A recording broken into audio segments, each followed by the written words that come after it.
गुज़श्ता दिनों शेख वकास अकरम साहब की भी एक ऑडियो सामने आई, उन्होंने इसकी तस्दीक भी कर दी, जिसमें वो सुहेल आफरीदी पर तनकीद कर रहे थे कि जी पार्टी से मशावरत किए बगैर वज़ीर आला कॉल दे देते हैं, क्या ये कोई मजाक है। और साथ उन्होंने तंज भी किया कि अगर पंजाब के पार्लियामेंटेरियन पर एतराज़ है तो सुहेल आफरीदी साहब अपने नवे MPs को क्यों साथ अडियाला नहीं लाते।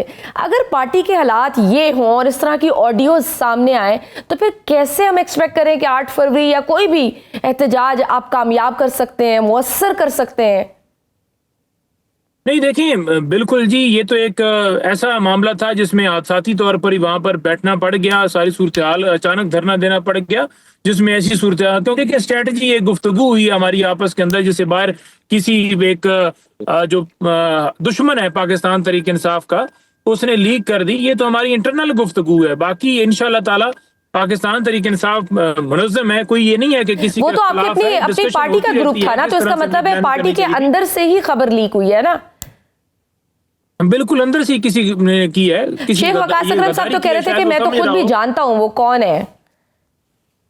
इसका मतलब है कि बिल्कुल उनका नाम लेना चाहिए, क्योंकि देखें इस वक्त हमारा काज जो है वो कानून और इंसाफ की सरबुलंदी है और हम उसके लिए जद्दोजहद कर रहे हैं। क्योंकि इस तरह की चीजें सामने आना तो ये फिर ऑब्वियसली आपकी तहरीक को भी डैमेज करते हैं। आप जो जिस लेवल का आप एहतजाज करना चाहते हैं और जिस तरह का प्रेशर आप बिल्ड करना चाहते हैं, तो ये तो बड़ा डैमेजिंग होता है अगर इस तरह की ऑडियो सामने आ जाना, इस तरह की बातचीत, कभी ट्वीट्स पे मसाइल शुरू हो जाते हैं, शिकवे शिकायत। बिल्कुल जी, बिल्कुल नहीं करना चाहिए। तहरीक इंसाफ के दुश्मन है जिस तरह का काम करते हैं, ऑडियो लीक्स करते हैं या मुसलसल जो एक तहरीक इंसाफ का बयानिया है उसको डाइवर्ट करते हैं, फोकस से तवज्जो हटाते हैं, वो भी कोई अच्छा काम नहीं करते। बिल्कुल तनकीद जायज़ है, हर एक का हक है, करनी चाहिए, लेकिन मैं समझता हूँ कि फोकस जो है वो हमें अपने मकसद पर रखना चाहिए। जब आप मकसद से हटते हैं तो जाहिर बात है वो मौका मिलता है। और इसलिए हुकूमती लोगों इनका भी रात दिन यही एक वतीरा होता है कि एक प्रोपेगेंडा किया जाए कि ये टूट गए हैं, फूट गए हैं, ये हो गया, वो हो गया। तो उस बात को तूल देने वाली बात है अगर हम खुद भी, हमारे अंदर से भी लोग इस तरह की एक्टिविटी को सपोर्ट करें तो। कानूनी महाज पर भी ऑब्वियसली आप लोगों को काफ़ी मुश्किलात का सामना है। गुज़श्ता दिनों सुहेल आफरीदी के गैर ज़मानती वारंट जारी हुए, फिर आज अलीमा खान साहिबा के वारंट गिरफ्तारी भी जारी हुए। हालांकि आपकी पूरी जमात वकला से भरी पड़ी है, मगर क्या वजह है कि अदालतों में आप लोग अपने लिए रिलीफ का मौका पैदा नहीं कर पा रहे? जी, अदालतें जो हैं वो ख़त्म हो चुकी हैं ना जी। अदालतें होती तो वहाँ रिलीफ होता ना, जब अदालतें रही ही नहीं है, एक ट्वीट के ऊपर 17 साल सजा दे दी जाए तो ये किसी वकील का कसूर तो नहीं है। इमरान खान को एक के बाद दूसरा, दूसरे के बाद तीसरा, तीसरे के बाद चौथा मुकदमा, चौथे के बाद पांचवा, 300 मुकदमात बना दिए गए। तो इसमें वकला का जहाँ रोल है, बिल्कुल हम अपनी लीगल फाइट हर तरह से करते हैं। इमरान खान का पैगाम ले आना वो जुर्म बन गया है अलीमा खान का, और ये मुकदमा चल रहा है। तो ये आप चेक कर लेना, ये वकील का कसूर तो नहीं है कि एक तरफ जो नवाज शरीफ, शहबाज शरीफ जो इश्तिहारी थे, जो बिगौड़े थे, उनको क्लीन चिट दे के मसनद पर बैठा दिया गया, हालांकि वो अपने वार्ड भी नहीं जीते, और जो कौम का लीडर है वो आज अडयाला जेल में। कल मुलाकात होती देख रहे हैं आप? देखिए, जो वो कहते हैं ना कि पहले ही खबर दे देते हैं जी कि इसको इतना साल सजा हो जाएगी। तो मैंने 1-2 लोगों के ट्वीट देखे हैं, उन्होंने कहा जी कि अलीमा खान की और एक वकील की मुलाकात हो जाएगी। तो वो जो खबर देने वाले हैं, जो एडवांस में खबर देते हैं, इस तरह की खबरें मैंने सुनी हैं। हमने ये भी सुना है कि अलीमा खान साहिबा के बगैर बाकी 2 बहनों की मुलाकात हो सकती है। देखिए, किसी की भी मुलाकात हो जाए, देखिए इस वक्त तो खान साहब तक फैमिली में से एक बंदा जाता है, वैसे तो तीनों को इजाजत देनी चाहिए। क्या अकदगन है। और वकील 6 उनकी लिस्ट आई है, उनको भी मिलना चाहिए। 6 लोगों की लिस्ट जुमरात को आती है, उनको भी मिलना चाहिए, क्योंकि ये हाई कोर्ट का हुक्म है और प्रिजन रूल से इजाजत देते हैं, कोई एक्स्ट्रा चीज या हट के हम नहीं कह रहे। आज वजीर आला की जो मुलाकात थी वो बतौर सियासी वर्कर नहीं थी, बतौर वजीर आला आवाम के मसाइल के लिए, सूबे के मसाइल के लिए, वहाँ जो बकाया जात हैं उसके लिए, जो दहशत गर्दी है खैबर पख्तूनख्वा के अंदर, वहाँ अमन के लिए जो पॉलिसी बनानी है उसके लिए, वो तमाम तर बातें जो हैं, वो गुफ्तगू जो है, वो मसाइल उनके सामने रखे हैं और उसी पे गुफ्तगू हुई है।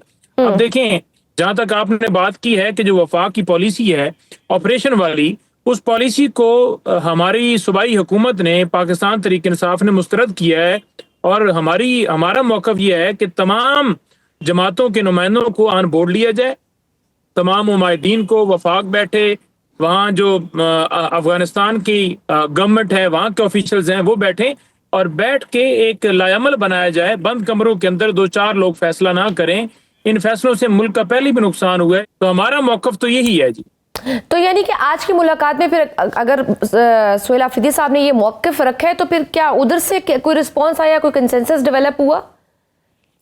کیونکہ آپ لوگ تو کہتے ہیں کہ وہاں پہ آپریشن نہیں ہونا چاہیے، مذاکرات ہونے چاہیے. جی جہاں تک فنڈز کی بات ہے، بقایا جات کی بات ہے، تو انہوں نے کہا جی بالکل جی، میں جو یہاں پر بیٹھے ہوئے ہیں منسٹر پلاننگ اینڈ ڈیولپمنٹ، ان کو میں کہہ رہا ہوں، اور جو وزیر خزانہ ہیں آپ کے، وہ جا کر ملاقات کر لیں اور آپ کے بقایا جات جو کہ انہوں نے مانے کہ ہم وہ دیں گے. دوسری یہ چیز ہے کہ وہاں جو مسئلہ ہے، جو معاملہ ہے، وہ ہم نے اپنی طرف سے موقف پیش کیا ہے. اب دیکھیں، آپ کو بھی پتہ ہے کہ کتنا کوئی اختیار ہے اس وفاقی حکومت کے پاس، لیکن ہمارا یہ فرض بنتا تھا کہ بطور چیف ایگزیکٹو وہاں کے عوامی نمائندے کے ہمارا حق بنتا تھا کہ وہاں اپنی بات ان پٹ کرنا. لیکن اب دیکھیں وہ آگے کیا کرتے ہیں، یہ تو ان پہ ڈیپینڈ کرتا ہے کہ کس حد تک وہ سمجھتے ہیں معاملات کو اور کرتے ہیں جی. کیونکہ ماضی میں بھی آپ لوگوں کے دہشت گردی کے خلاف بعض آپریشنز پر تحفظات تھے. آج کی ملاقات کے بعد آپ کو لگتا ہے کہ وہ تحفظات ختم ہو چکے ہیں، یا پارٹی اب بھی ٹی ٹی پی اور خوارج سے کسی سیاسی حل کی حامی ہے؟ نہیں، دیکھیں بات یہ ہے کہ ہم تو نہیں کہہ رہے کہ طالبان کے ساتھ مذاکرات کریں. ہم کہہ رہے ہیں کہ جو بند کمروں کے اندر فیصلے ہیں وہ نہ کریں، عوامی نمائندوں کو آن بورڈ لیں، ایک متفقہ طور پر پالیسی بنائی جائے. جو 21 جماعتوں نے اعلامیہ کے اندر کہا، یہ تمام جماعتوں کو آن بورڈ لے کر ایک پالیسی بنائی جائے جو دیر پاؤ. تو ہم تو اس پالیسی کی بات کرتے ہیں. ٹھیک. اور وزیر اعلیٰ نے وزیر اعظم سے ملاقات میں عمران خان صاحب یا پھر ان کی بہنوں کی ملاقات کا معاملہ نہیں اٹھایا. کیا یہ پارٹی پالیسی تھی؟ کیا ملاقات سے قبل پارٹی نے اس پر کوئی مشاورت کی تھی، یا یہ پھر وزیر اعلیٰ صاحب کا اپنا ذاتی فیصلہ تھا کہ سیاسی گفتگو نہیں کرنی یا ملاقات کے حوالے سے کوئی بات چیت نہیں کرنی؟ دیکھیں، اس سے پہلے بھی وزیر اعلیٰ صاحب نے کہا کہ میری ملاقات کرائی جائے، تو یہ آگے سے جواب آیا کہ پوچھ کے بتاؤں گا. تو آج انہوں نے بات نہیں کی. انہیں پتہ ہے کہ ان کے پاس اختیار نہیں ہے. جب ہمیں پتہ ہے کہ اختیار نہیں ہے تو پھر انہوں نے نہیں کی. دوسری بات یہ رہے گی کہ بہنوں کی حد تک بھی بات، دیکھیں یہ لیگل رائٹ ہے ہم سب کا ملاقات کرنا. اب کل کے لیے لسٹ میں میرا نام بھی گیا ہے، آپ دیکھ لیں گے کہ پھر انکار کر دیا جائے گا. تو ہم کوئی بھیک نہیں مانگ رہے یا کوئی ایسی چیز غیر قانونی نہیں مانگ رہے، بلکہ یہ رائٹ ہے. عمران خان جیل کے اندر ہیں، وہ سیاسی مقدمات کی وجہ سے ہیں. نواز شریف جیل کے اندر تھے. عمران خان نے کہا کہ بالکل ان کی صحت کے اوپر کوئی بندہ، کوئی اسپوکس پرسن کوئی بات نہ کرے نواز شریف کے ساتھ. میرا سیاسی اختلاف ضرور ہے، لیکن میری اس کے ساتھ ہمدردیاں ہیں، اور میں بالکل ان کے ساتھ جو ہے وہ صحت کے اوپر کوئی کمپرومائز نہیں ہے.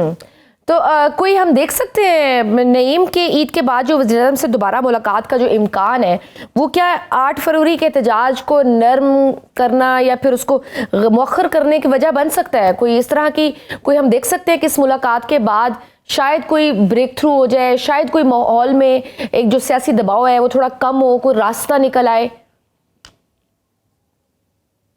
نہیں، دیکھیں اس ملاقات کے بعد سیاسی اگر آپ بات کریں تو یہ کبھی بھی نہیں چاہیں گے کہ عوام کا مینڈیٹ عوام کو ملے، کیونکہ ظاہری بات ہے انہوں نے مینڈیٹ چھین کے لیا. ان پر تو کرپشن کے کیسز تھے، وہ دوبارہ کھل جائیں گے اور ایک ایک پائی کا حساب عوام کو دینا پڑے گا. تو یہ کبھی بھی نہیں چاہیں گے کہ عوام کا مینڈیٹ عوام کو ملے. لیڈر ہمارا رہا ہو، قیدی رہا ہو، پاکستان میں قانون ہو، انصاف ہو، 26ویں ترمیم نہیں، کوئی بیچ کا مفاہمت کا راستہ جو دونوں کو سوٹ کرے، کوئی اس طرح کی پاسبلٹی ہو سکتی ہے؟ دیکھیے ہمارے سوٹ کی بات نہیں ہے، یہ پاکستان کا معاملہ ہے. ہم چاہتے ہیں پاکستان میں قانون اور انصاف ہو، امیر اور غریب کے لیے قانون برابر ہو. تو اس میں اگر وہ سمجھتے ہیں کہ نہیں قانون الگ آپ کے لیے اور عام آدمی کے لیے الگ ہو، تو یہ نقطہ تو نہیں میچ ہو سکتا. نقطہ تو میچ ہوگا کسی اصول موقف پر ہوگا نا، پاکستان کی بہتری کے لیے ہوگا. تو بہتری کے لیے اگر موقف میچ کرنا چاہتے ہیں تو چلے جائیں اڈیالہ جیل بھی، ملاقات بھی کر لیں. تو خان صاحب تو پاکستان کے لیے کر رہے ہیں سارا، کوئی ذاتیات کے لیے تو نہیں وہ کر رہے.